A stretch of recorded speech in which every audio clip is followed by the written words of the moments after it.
The S&P 500 index closed at 7,664.24 today. That is down 13.04 points, so a 0.17% drop. Right, a really tight range today. Yeah, very tight. Yeah. And the Dow Jones Industrial Average closed at 53,439.63.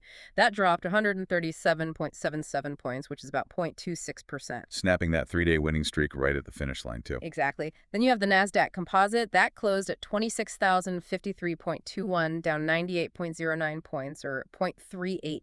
And the small caps took a hit as well. They did. The Russell 2000 index edged down 6.17 points, a 0.20% slide, to finish at 3,003.85. And, you can't ignore the bond market today. No, absolutely not. The 10-year Treasury yield climbed to 4.67%. That's up 3 basis points on the session. It was, frankly, a day of cautious consolidation. Really just intense macroeconomic re-anchoring. Anchoring's a good word for it. Yeah, because traders are just aggressively trying to balance sticky inflation data against these massive tech earnings looming right after the bell. So let's jump right into that macro data blitz, because we got the PCE inflation data this morning, and it completely drove that bond market action. It really did. So July headline PCE rose 0.2% month over month. That brings the year-over-year figure to 3.7%. Still way too hot. Right. And core PCE, the one that strips out food and energy, that also rose 0.2% month over month. So it hits 3.3% year over year. And that is the problem. Both the headline and the core remain stubbornly above the Fed's 2% target. I mean, they are not even close to 2%. No, they're not. And it shows inflation is it's holding its ground. It's a sticky plateau. But here's what I don't get. If inflation is sticky, you'd think consumers are out there spending like crazy, right? But the second estimate for Q2 GDP was totally unchanged at 1.5%. Yeah, the consumer data is throwing totally mixed signals right now. Completely mixed, because personal income actually rose 0.4%, so people's paychecks beat inflation for the month. Right. In nominal terms, they have more money. But real personal spending, which accounts for that inflation, was totally flat. Zero growth. Literally its worst month since January. This is a massive divergence. So, okay, let's unpack this. Are consumers finally hitting a wall with these borrowing costs, or are they just hoarding cash? It's the wall, definitely. You have to look at the housing market to understand this. The 30-year fixed mortgage is sitting at 6.78% right now. Which is just brutal for anyone trying to buy a house. It's paralyzing. That's why mortgage purchase applications are down 5% year over year. The consumer is absolutely feeling the squeeze of that 10-year Treasury yield you mentioned earlier. Right, that 4.67% yield essentially acts as a floor for all this other debt. Exactly. When your non-discretionary costs become that prohibitive, you put a hard stop on discretionary goods. Which perfectly explains the flat real spending. But then we look at the business side, and it's a completely different story. Oh, it's night and day. Right, so July durable goods orders surprised heavily to the upside. They jumped 1.1%. Which absolutely crushed the 0.5% estimate. Crushed it. But how are businesses buying all this machinery if the consumer is tapped out? Well, you got to break down the durable goods report. It was heavily driven by the transportation sector. Commercial aircraft orders skyrocketed 12.7%. Okay, but airlines buy planes years in advance. That's super lumpy data. It is, but even if you exclude transportation entirely, orders still rose 0.4%. Primary metals were up 1.5%, and industrial machinery up 1.2%. That's real, tangible business investment. Yeah. What's fascinating here is the core shipments number. That is a major input for GDP, and it rose 1.4%. Wow, 1.4% just for core shipments. Exactly. And that is purely this data center and AI build-out by the hyperscalers. Microsoft, Meta, Amazon. They're deploying capital. Like, interest rates don't exist. Because they have the cash to ignore the bond market. Right. And that specific corporate spend could actually propel Q3 GDP toward a 3% annualized run rate. Wait, really? That would be doubling the 1.5% we just saw for Q2. It would, and it creates a massive headache for the Federal Reserve. Let's talk about the Fed, because we are heading right into the Jackson Hole Economic Policy Symposium this Friday. The Kevin Warsh era officially begins. Exactly. Warsh took over for Powell back in May, and this Friday is his big keynote. What is his playbook here? Well, he is bringing in a completely new central banking paradigm. He has completely abandoned forward guidance. So no more spoon-feeding the market on exactly when they plan to cut rates. Zero.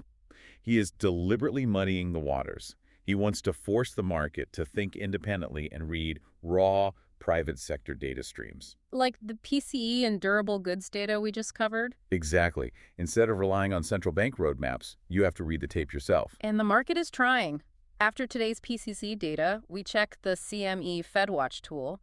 The odds of a September rate hike dipped slightly to 38%. But the year-end odds are still highly elevated. Right. The odds of a hike by year-end stand firm at 73%. If we connect this to the bigger picture, Warsh might not even need to hike. How so? Because with the 2-year note at 4.22% and the 10-year at 4.67%, the bond market is already doing the tightening for him. The yields are choking off the capital supply naturally. Exactly. Why risk breaking the economy with a Fed hike when the bond market is already suppressing the consumer? That makes total sense. Now let's pivot to the sector rotations because this macro data caused some violent swings today. And we have to talk about the commodity shocks. Big time. WTI crude oil dropped 2.55% today. It's settled at $80.26 a barrel. The energy sector got hammered. It did. What was the catalyst there? Just soft economic data? No, it was actually geopolitics. We saw widespread reports of a potential U.S.-Iran ceasefire hitting the wire. Right, and we're just reporting the market catalysts here, not taking any stance on the geopolitics. Of course. But the reports included the potential reopening of the Strait of Hormuz to free tanker traffic. Which is a massive choke point for global oil. Huge. So those headlines drastically compressed the geopolitical risk premium in oil. Traders had been pricing in supply disruptions, and suddenly that fear just evaporated. And the equities felt it immediately. The energy sector was the clear loser today. Total drag on the S&P. Yeah, Coterra Energy ticker CTRA plunged 8.62%, and ExxonMobil XOM slipped 0.49%. It was a brutal session for anything pulled out of the ground, honestly. Look at the metals. Yeah, metals took a big hit. Gold plummeted 1.34% to $4,595 per ounce. Silver dropped 0.82%. And the miners just got crushed. Let me list them off. Agnico Eagle, AEM, was down 3.83%.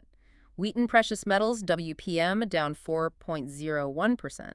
And Barrick Gold, ticker B, down 2.66%. This is a textbook example of operating leverage. Break that down for us. Why do the miners drop 4% when the metal only drops 1.3%? Because a miner has fixed costs, right?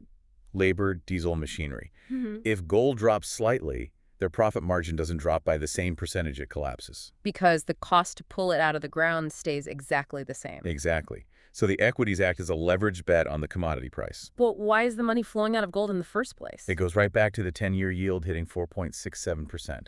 Gold doesn't pay a dividend. It doesn't yield anything. Right, it's just a rock in a vault. So when government bonds are paying out almost 5% risk-free, the opportunity cost of holding gold is just too high. Institutional money rotates out. Speaking of rotation, we saw a massive defensive rotation in the equities today. Very pronounced. Capital's fleeing the vulnerable sectors. Right. So money is rotating away from small caps, the Russell 2000, and real estate. Because both of those are highly vulnerable to these elevated borrowing costs. Small caps rely on floating rate debt, and real estate is tied to mortgages. So where is the money going? It's moving into cheaper defensive corners.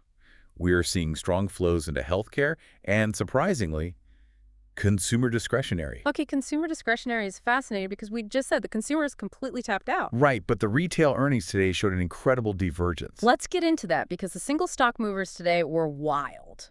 First, the retail bloodbath. It was ugly.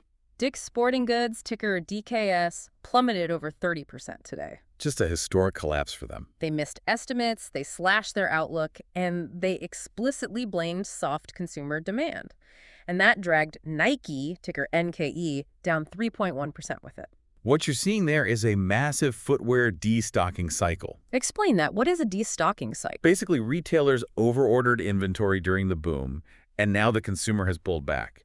So their warehouses are stuffed with premium sneakers nobody wants to buy. So they have to slash prices to clear the racks. Exactly, which vaporizes their profit margins. Yeah. Plus, the legacy athletic space is just suffering from a severe lack of innovation right now. The product is stale. Very scaled. But here's where it gets really interesting. Abercrombie & Fitch, ticker ANF, did the exact opposite today. The stock leaped 31.7%. It was an absolute masterclass in retail execution. I mean, how does a legacy mall brand pull that off in this economy? By entirely reinventing themselves. They posted record Q2 net sales of $1.3 billion. That's up 5%. And that's their 15th consecutive quarter of growth, right? Right. And they delivered a massive 20% operating margin. Now, we should mention they did have a one-time benefit in there. Yeah, we have to be accurate. They beat outlooks partly because of a $100 million IEPA tariff refund benefit. So they got some tariff money back from the government. Exactly. But even if you factor that out, The underlying business is throwing off so much cash, they repurchased $177 million in shares. And raise their full-year outlook. So what is the Abercrombie blueprint? Strategic partnerships and expanding categories. They aren't just selling expensive jeans. They are doing licensing deals with the NFL and Target. Meeting the consumer where they are. Yes, and they're moving into high-margin categories like dorm bedding. Dorm bedding, really? Yeah, it's brilliant. A tapped-out college student might not buy a $150 jacket, but they'll spend $80 to outfit their dorm room with an Abercrombie aesthetic. That is just smart merchandising. Now let's pivot to the tech earnings because that was a much more mixed bag today. The market is very unforgiving right now with tech multiples. We saw that with Intuit, ticker INTU. They actually had a Q2 beat, but the stock tumbled over 10% on weak forward guidance. And Zoom, ticker ZM, plunged 6% for the exact same reason. If you don't offer perfect guidance, you get taken to the woodshed. The high cost of capital means investors are demanding perfection. Yeah. You can't just beat today. You have to promise explosive growth tomorrow. But then you have non-earnings movers doing well. Meta, ticker Meta, jumped 4% today. And that was purely on legal news. Right. News of a $16.7 billion settlement with U.S. states over a teen addiction case. Which sounds like a massive penalty, and it is. Right. So why does the stock jump 4% when they lose $16 billion? Because it clears a massive legal overhang. Yeah. The market hates uncertainty more than anything. So the unknown risk premium is gone. Exactly.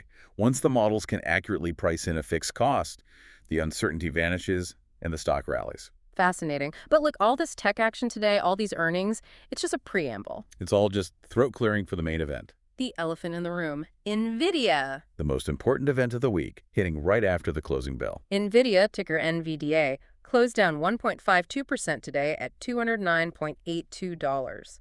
But the options market is pricing in a massive, larger-than-usual structural move. The expectations are just sky high. Wall Street needs to see roughly $92 billion in revenue. Which is a 97% year-over-year jump. They basically have to double their business just to meet baseline expectations. Are we at a point where NVIDIA's earnings call is actually a more important macroeconomic indicator than the U.S. GDP print?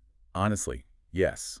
Because it dictates the flow of trillions of dollars. It feels like the entire market is hanging on their guidance. And this raises an important question about the Magnificent Seven and AI fatigue. Tell me about the AI fatigue, because the broader semiconductor index, the SOXX, is down 20% since its June peak. Exactly. The hype is cooling slightly under the surface. NVIDIA's numbers will definitively tell us if the hyperscalers, the Microsofts and Metas, are continuing their $700 billion capital expenditure spree. Or if the AI infrastructure build-out is actually slowing down. Right. If NVIDIA guides lower, it means the big tech companies are tapping the brakes on their AI spending. And that would collapse the entire growth narrative holding up the S&P 500. So literally everything hinges on what Jensen Huang says on that conference call, which brings us to what you need to watch on tomorrow's calendar. It is a packed Thursday docket. First, obviously, we will see the market's true cash session reaction to NVIDIA's numbers. We also get earnings from Agilent, ticker A, and Nutanix, ticker NTNX. And don't ignore the macro data tomorrow either. Definitely not. We get weekly jobless claims, we get the Dallas Fed PCE, and the U.S. Treasury is auctioning off $70 billion in 5-year notes. We really need to see how the bond market swallows that $70 billion in supply. It's going to be wild. Before we go, leave the listener with a final provocative thought. What should they be mulling over tonight? I want you to think about a macroeconomic paradox. As you watch the market digest NVIDIA's massive AI data center numbers tomorrow, ask yourself this. Will this multi-hundred billion-dollar corporate AI spending spree eventually crash into the reality of the tapped-out high-interest rate consumer we saw in today's retail data? Right, because businesses are spending, but consumers are not. Exactly. Or is this AI build-out the exact productivity miracle we need to bring inflation down permanently? A miracle that bails out that very same consumer. Precisely. That is the tension defining this entire market. It really is two economies colliding in real time. We'll see how the chips fall tomorrow. Make sure you follow The Deep Dive for your daily, no-nonsense market coverage. We'll be back tomorrow to unpack it all.